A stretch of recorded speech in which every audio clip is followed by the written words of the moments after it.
Hey guys, welcome back to Keys to the Cosmos. Well, I'll be the first to admit I'm normally not a big fan of unboxing videos, simply because we all get packages, we know the process, you don't need to watch me open boxes. But this is a special occasion.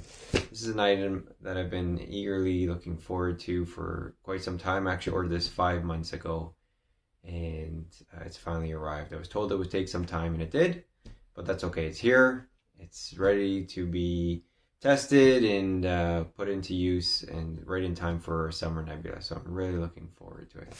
It's not a surprise, obviously. The title of this video maybe even caught my short, where I sort of gave a hint as to what it is. But this is a Takahashi telescope, something that I've wanted for some time. And I'll talk a little bit more about that. I'll keep this video short. This is just sort of an unboxing and a quick overview, but obviously I'll have a full review once I put it through its paces and get some hands-on experience with it. But I thought just a quick video of opening it up. You know, we can look at it together for the first time, and just a quick overview of Takahashi in general, this particular telescope, and what I'm looking forward to using it for. So hopefully this goes smoothly. As I mentioned, I already opened the boxes because there's a million of them, but I haven't actually seen the telescope itself.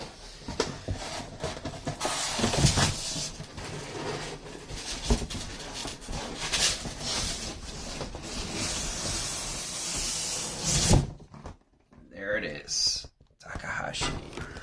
Let's get rid of this box. So here it is, Takahashi telescopes, and I'm sort of divided by these two boxes. There's one, and then there's, not sure what this is, but we'll take a look in a little bit. And then outside of all that, you can see the scope. Here it is. More cardboard. Get the vacuum out after this. There she is.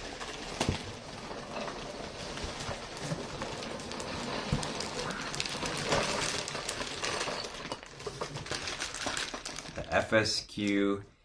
FSQ85ED. So this is a beautiful Takahashi refractor. We'll talk a little bit more about the design and all that, but obviously, according to the name, it's an 85mm aperture telescope, and this is going to be perfect for summer imaging.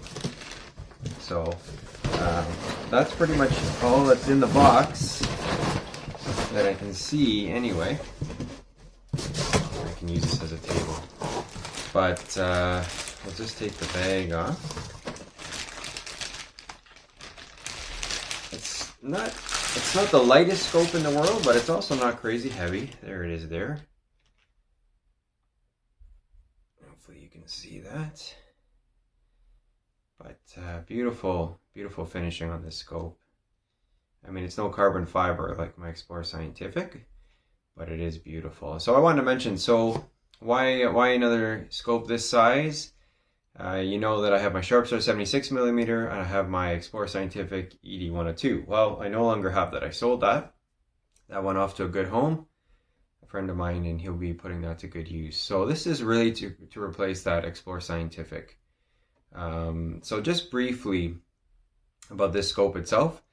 As mentioned, 85mm aperture. The focal length is 450mm, but what's nice about this is that it's a Petzval design, and it has a flattener inside. So there's no need for a reducer, and it's a 1.01 flattener. So basically it keeps the focal length the same. So flat field, at least it claims to have flat field. And that's really nice because, you know, reducers are great because they speed up a scope, but they also lessen the focal length, and, you know, I do like to have as much focal length as possible most of the time. So I believe it's f5.3, so not bad, not super quick, but not super slow at all. You can get a reducer for this. I probably won't, but that steps it down. I'm not sure. I'll put it here to actually quite a quick scope, but 5.3 is definitely doable. That's about what my ED102 was with the reducer in it. So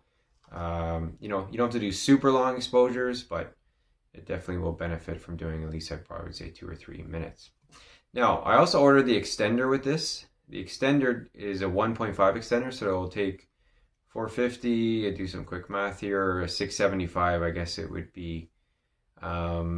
So that's sort of why I went with this and got the extender as well. So now I'm able to shoot a little bit with less focal length than the ED102, my Explore Scientific, and right up to what that was, and even a little bit more. So this will overlap just perfectly with my ED127, which is with the reducer in 666 millimeters. So this will bring that right up to that.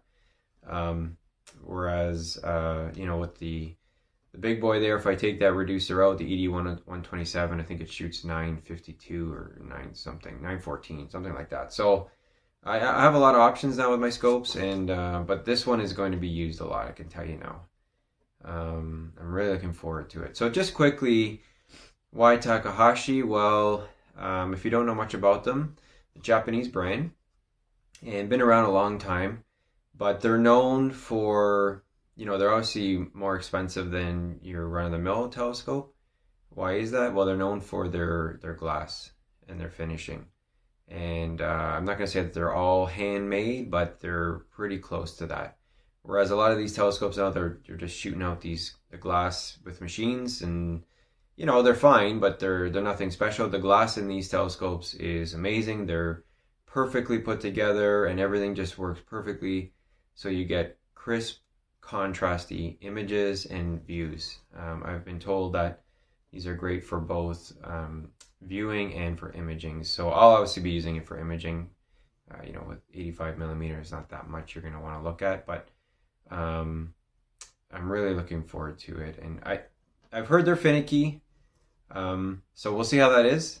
I don't know. I'm probably going to have some headaches with it, putting it together and getting everything, you know, working properly, but that's okay. That's part of astrophotography. I'm not expecting to go out the first night, but I'm really hoping that this is going to give me some beautiful, sharp, contrasty images, and really just sort of take it to the next level. But really happy with it so far. It looks beautiful, and what I've been reading, you know, once you get it working properly, once you work out all the kinks, they're you know, really top of the line pretty much. I mean, astrophysics is probably up there, and a couple other, but those you can't even get. But I was happy to be able to get this one.